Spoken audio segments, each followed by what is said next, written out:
ഇതിപ്പോഴാണ് ഞങ്ങൾ അറിയണത്. അല്ലെങ്കിൽ ഏതെങ്കിലും നല്ലൊരു ഹോസ്പിറ്റലിലേക്ക് ഞങ്ങൾ പോകുള്ളായിരുന്നു. ഇതിപ്പോൾ അവിടെ നിന്ന് മെഡിക്കൽ കോളേജിൽ കാണിച്ചപ്പം എന്താണ് കോട്ടയം മെഡിക്കൽ കോളേജിലേക്ക് കൊണ്ടുപോകാൻ പറഞ്ഞതുകൊണ്ടാണ്. പക്ഷേ ഈ സംഭവം പറഞ്ഞായിരുന്നെങ്കിൽ ഞങ്ങൾ വേറെ എവിടെയെങ്കിലും കൊണ്ട് കാണിക്കുള്ളായിരുന്നു. ആലുവ മെട്രോ സ്റ്റേഷന് മുന്നിൽ ഓട്ടോ സ്റ്റാൻഡിലെ ഡ്രൈവർമാർ സംഘം ചേർന്ന് മർദ്ദിച്ച ഊബർ ഓട്ടോ ഡ്രൈവർക്ക് ഗുരുതര പരിക്ക്. ആലുവ കുന്നത്തേരി തൈപ്പറമ്പിൽ ഷാജഹാനാണ് ആന്തരിക രക്തസ്രാവത്തെ തുടർന്ന് രക്തം ഛർദ്ദിച്ച് കോട്ടയം മെഡിക്കൽ കോളേജിൽ ചികിത്സ തേടിയത്. മർദ്ദനമേറ്റത് ആരോടും പറയാതിരുന്ന ഷാജഹാന് മർദ്ദനമേൽക്കുന്ന ദൃശ്യങ്ങൾ സാമൂഹിക മാധ്യമങ്ങളിൽ പ്രചരിച്ചതോടെയാണ് ബന്ധുക്കൾ പോലും സംഭവത്തെക്കുറിച്ച് അറിയുന്നത്. 3 ആഴ്ച മുൻപ് ആലുവ മെട്രോ സ്റ്റേഷന് മുന്നിൽ യാത്രക്കാരന് വേണ്ടി ഓട്ടോയുമായി കാത്തുനിന്ന ഷാജഹാനെ അവിടെയുണ്ടായിരുന്ന ഓട്ടോ ഡ്രൈവർമാർ മർദ്ദിക്കുകയായിരുന്നു. ഊബർ ഓട്ടോ അനുവദിക്കില്ലെന്ന് പറഞ്ഞായിരുന്നു ഒരാൾ പിടിച്ചുവെച്ച ശേഷം മറ്റ് 3 പേർ ചേർന്ന് മർദ്ദിച്ചത്. അവിടെ നിന്ന് പോയ ഷാജഹാൻ ഈ സംഭവത്തെക്കുറിച്ച് ആരോടും പറഞ്ഞില്ല. ഒരാഴ്ച മുൻപ് രക്തം ഛർദ്ദിക്കാൻ തുടങ്ങിയ ഇയാളെ കളമശ്ശേരി മെഡിക്കൽ കോളേജിലേക്കും ഗുരുതരാവസ്ഥയെ തുടർന്ന് പിന്നീട് കോട്ടയം മെഡിക്കൽ കോളേജിലേക്കും മാറ്റി. എൻ്റെ ആങ്ങളക്കാണ് സംഭവിച്ചേക്കണത്. ഇപ്പം കഴിഞ്ഞ ഒരാഴ്ച ആയിട്ട് അവന് ചുമച്ച് തുപ്പിന്നും പറഞ്ഞുകൊണ്ടും ഞങ്ങൾ ഹോസ്പിറ്റലിൽ കൊണ്ടുപോയി. അങ്ങനെ ഹോസ്പിറ്റലിൽ കൊണ്ടുപോയപ്പോൾ ഞങ്ങളുടെ വീടിൻ്റെ അടുത്തുള്ള ഒരു ക്ലിനിക്കിൽ കൊണ്ടുപോയപ്പോൾ അവർ പറഞ്ഞ് വയറ്റിൽ എന്തോ ഒരു ഇതായിട്ടാണ് കാണുന്നത്. അപ്പോൾ അതുകൊണ്ട് മെഡിക്കൽ കോളേജിലേക്ക് കാണിച്ചോളാൻ പറഞ്ഞു. അങ്ങനെ മെഡിക്കൽ കോളേജിൽ കാണിച്ചപ്പോൾ അവിടെ നിന്ന് അവർ ട്രിപ്പൊക്കെ വിട്ട് പിന്നെ കോട്ടയം മെഡിക്കൽ കോളേജിലേക്ക് കൊണ്ടുപോയിക്കോളാൻ പറഞ്ഞു. അവിടെ ചെന്ന് സ്കാൻ ചെയ്ത് ഇതൊക്കെ ചെയ്ത് കഴിഞ്ഞാൽ ബ്ലഡ് ഇപ്പോഴും വൊമിറ്റ് ചെയ്തുകൊണ്ടിരിക്കുകയാണ്. ഇന്നിപ്പോൾ 2 മണിക്കൂറിനുള്ളിലാണ് ഞങ്ങൾ സംഭവം അറിയണത്. ഇങ്ങനെ ഒരു പ്രശ്നമുണ്ട്, ഓട്ടോക്കാരിങ്ങനെ ഇവനെ മർദ്ദിച്ചെന്ന് ഞങ്ങൾ അറിയണത്. അപ്പം ഇപ്പോൾ ബ്ലഡ് ഇങ്ങനെ ഇപ്പോഴും ഞങ്ങൾ വൊമിറ്റ് ചെയ്തുകൊണ്ടിരിക്കുകയാണ് ബ്ലഡ്. അവന് യൂബർ വാടകയ്ക്കാണ് ഓടണം. അവൻ വാടകയ്ക്ക് താമസിക്കുന്നതാണ്. വാടകയ്ക്ക് എടുത്ത് ഇപ്പം അവന് ഒട്ടും പറ്റാത്ത അവസ്ഥയിൽ നിൽക്കുകയാണ്. അവൻ പറഞ്ഞില്ല, പേടിച്ചിട്ടാ പറയാഞ്ഞത്. എൻ്റെ ചേട്ടനാണ്. എന്തിനീ ഇക്ക പറയാതെന്ന് വെച്ചിട്ടുണ്ടെങ്കിൽ ഇവര് എവിടെയെങ്കിലും മിക്ക ഓട്ടം പോകുമ്പോൾ ഇവര് പുറകെ ഒരാളുണ്ടാവും. ഇവര് 3 പേരിൽ അതിലൊരാളുണ്ടാവും പുറകെ എപ്പോഴും. കഴിഞ്ഞ ദിവസം ആലുവ മണപ്പുറത്ത് വെച്ച് ഇവർ കണ്ടുമുട്ടുകയും എന്നിട്ട് പറഞ്ഞ് നിന്നെ ഓടിപ്പിക്കൂല മറ്റേത് ഇതാണെന്ന് പറഞ്ഞ് ഇക്ക പേടിച്ചിട്ടാണ് അവരൊരു സോറി പറഞ്ഞ്. ഇക്കാക്ക് നല്ല ഇടി കിട്ടി, എന്നാലും ഇക്ക പറഞ്ഞു സോറി. ഇക്ക രാത്രിയൊക്കെ ഓടണ കാരണം പേടിച്ചിട്ട് പറയാറുന്നാണ് ആരുടെ അടുത്തും. പിന്നെ ഇന്ന് ഞങ്ങൾ 2 മണിക്കൂറും വീഡിയോ കാണുമ്പോൾ ഞങ്ങൾ പറയുന്നത് ചോദിച്ചു കഴിഞ്ഞപ്പോഴാണ് പറഞ്ഞത് ആരാ പറഞ്ഞതെന്ന് പറഞ്ഞപ്പോൾ ഞങ്ങൾ വീഡിയോ കണ്ടിട്ടാണ് പറഞ്ഞതെന്ന് ഇക്ക പറഞ്ഞത്. ഇപ്പോഴും സുഖമില്ല ആൾക്ക്. എനിക്ക് തോന്നുന്നില്ല എന്ന് വെച്ചിട്ടുണ്ടെങ്കിൽ ഒന്നാമത് ആരോഗ്യമില്ല ആൾക്ക്, ഒട്ടും ഇതില്ലാത്തതാണ്, കണ്ടാ അറിയാം. അതിന്റെ ആൾക്ക് വേറെ അസുഖമൊന്നും ഉണ്ടായിട്ടില്ല, ഒന്നുമില്ല.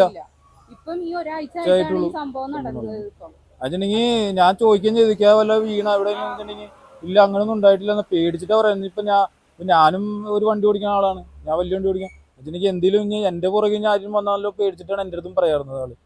അതാണ് സംഭവം. ചുമച്ചിങ്ങനെ ഭയങ്കരമായിട്ട് ബ്ലീഡിങ് പോലെയാണ് പോണത്. ഇങ്ങനെ ഭയങ്കരമായിട്ട് ഇപ്പോഴും അതെ, ഇപ്പൊ ഒരാഴ്ച ആയിട്ട് അത് തന്നെയാണ് സംഭവം. ഭയങ്കരമായിട്ട് ബ്ലീഡിങ് ആണ്. ഡോക്ടർ പറഞ്ഞത് അവര് കഫം എടുത്ത് ഇതിന്റെ ബ്ലഡിന്റെ കൂടെ കഫവും വന്നിട്ടുണ്ടെന്ന് പറയണ. കെട്ടിക്കിടക്കണ കഫം ബ്ലഡ് വലിച്ചളയാനായിട്ട് ട്യൂബ് ഇട്ടിട്ടുണ്ടായിരുന്നു. അത് കുറച്ചേ പോകുന്നുള്ളൂ. പിന്നെ ഇപ്പോഴും വൊമിറ്റ് ചെയ്യുമ്പോൾ ചോര തന്നെ വന്നത്. ഇതിന്റെ കഫം 2 സ്ഥലത്ത് കൊടുക്കാൻ പറഞ്ഞിട്ട് തിരുവനന്തപുരം ജില്ലാ ഹോസ്പിറ്റലും കോട്ടയം ജില്ലാ ഹോസ്പിറ്റലും കൊണ്ടുപോയി കൊടുത്തായിരുന്നു. അതിന്റെ റിപ്പോർട്ട് വന്നിട്ടില്ല. ഞങ്ങൾക്ക് അറിയില്ലായിരുന്നു ഇന്നാ സംഭവം. അല്ലെങ്കിൽ ഞങ്ങൾ വേറെ ഡോക്ടറിനായിട്ട് പറഞ്ഞു. അങ്ങനെ പുള്ളി പേടിച്ചിട്ട് പറഞ്ഞില്ല, ഞങ്ങൾ അറിഞ്ഞില്ല. ഞങ്ങൾ ഇന്ന് രാവിലെ അറിയുന്നത് എന്താ സംഭവം. മെയ് 5-ാം തീയതി അറിഞ്ഞതാണ് ഞാൻ വിളിച്ചു ചോദിച്ചു പറഞ്ഞത്. അവരെന്തോ വന്ന ഓട്ടോക്കാരെ മൊത്തം ആരാണ്ടിനെ ബർത്ത്ഡേ ആയിരുന്നു. അപ്പോൾ ഓട്ടോക്കാരും ഉണ്ടായില്ല, കുറവായിരുന്നു, ഓട്ടോറിക്ഷ കുറവായിരുന്നു. അതാണ് പുള്ളി അവിടെ ചെന്നപ്പോൾ ഓട്ടം കുറവാണെന്ന് പറഞ്ഞാൽ ഊബർ ഓൺ ചെയ്ത് അവിടെ എടുത്തത്. അതിനെ ചോദ്യം ചൊല്ലി തെറി പറഞ്ഞ് അങ്ങനെ ഇടിച്ചതാണ്. വീഡിയോ തന്നെ കാണാനല്ല, അവനൊന്നും ചെയ്തിട്ടില്ല. അത് 3 പേരും കൂടിയാണ് ഇടിക്കുന്നത്. തിരിച്ചറിഞ്ഞിട്ടുണ്ടെങ്കിൽ വീഡിയോയിൽ കണ്ടവര് എൻ്റെ വേറൊരു അമ്മയുടെ മോനെ ഓട്ടോറിക്ഷ ഓടിക്കുന്നുണ്ട്, ഇവിടെ തന്നെ കീഴ്മാടുള്ളതാണ്. അവന് ആളെ അറിയാന്ന് പറഞ്ഞ, അല്ല ആരൊക്കെയാന്ന് അറിയാന്നാ പറഞ്ഞത്. ഞാനും കണ്ടിട്ടുണ്ട്. ഞാനും ഇടിക്കാൻ കാരണം ഈ ഊബർ ഓൺ ചെയ്ത് അവിടെ സ്റ്റാൻഡിന്റെ അവിടെ കിട്ടുമെന്ന് പറഞ്ഞുകൊണ്ടാണ് അവർ ചോദ്യം ചെയ്തിട്ട് ഇങ്ങനെ പ്രശ്നം.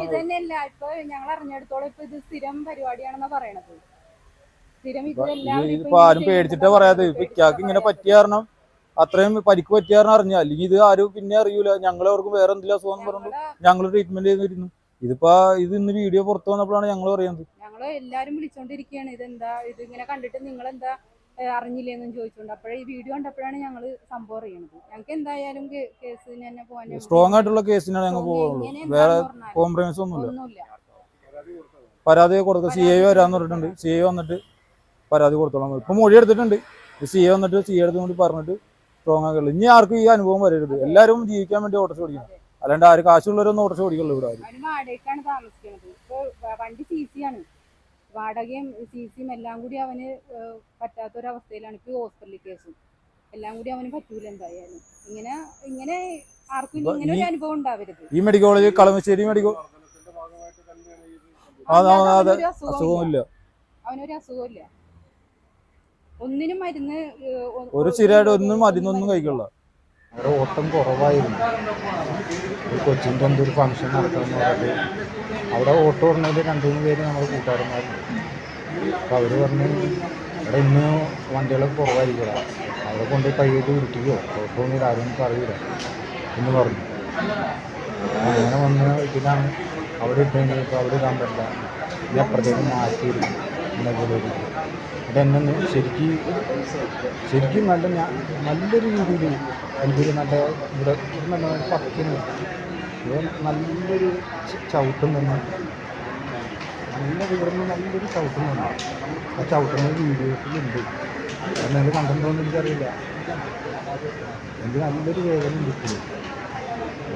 മര്യാദക്ക് വണ്ടി വിടാൻ വേണ്ടിയിട്ട് 2 മാസം ഇപ്പോൾ ഇതായി. അതായത് ഇത്ര ഇതായി കഴിഞ്ഞാൽ നമുക്ക് അതിൽ കിടക്കുമ്പോൾ അതിൻ്റെ നോട്ടം കുറവാണ്.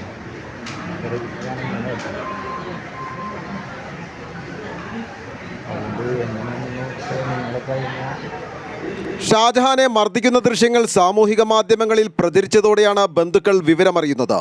ഓട്ടോ തൊഴിലാളിയായതിനാൽ കൂടുതൽ പ്രശ്നങ്ങൾ ഒഴിവാക്കാനാണ് സംഭവത്തെക്കുറിച്ച് ആരോടും പറയാതിരുന്നത്. എന്നാൽ ഗുരുതരാവസ്ഥ മർദ്ദനമേറ്റല്ലെന്നും വാക്കേറ്റത്തെ തുടർന്ന് ചെറിയൊരു കശപിശ മാത്രമാണ് ഉണ്ടായതെന്നും ഓട്ടോ തൊഴിലാളികൾ പറയുന്നു. നിലവിൽ ദൃശ്യങ്ങൾ പ്രചരിക്കുന്നത് ശ്രദ്ധയിൽപ്പെട്ടെങ്കിലും പരാതി ലഭിക്കാത്തതിനാൽ പോലീസ് കേസെടുത്തിരുന്നില്ല. ആലുവ മെട്രോ സ്റ്റേഷന്റെ എല്ലാ പ്രവേശന മാർഗങ്ങളും അടച്ചാണ് അനധികൃതമായി ഓട്ടോകൾ പാർക്ക് ചെയ്യുന്നതെന്നും ആരോപണമുയരുന്നുണ്ട്. News desk Aluva.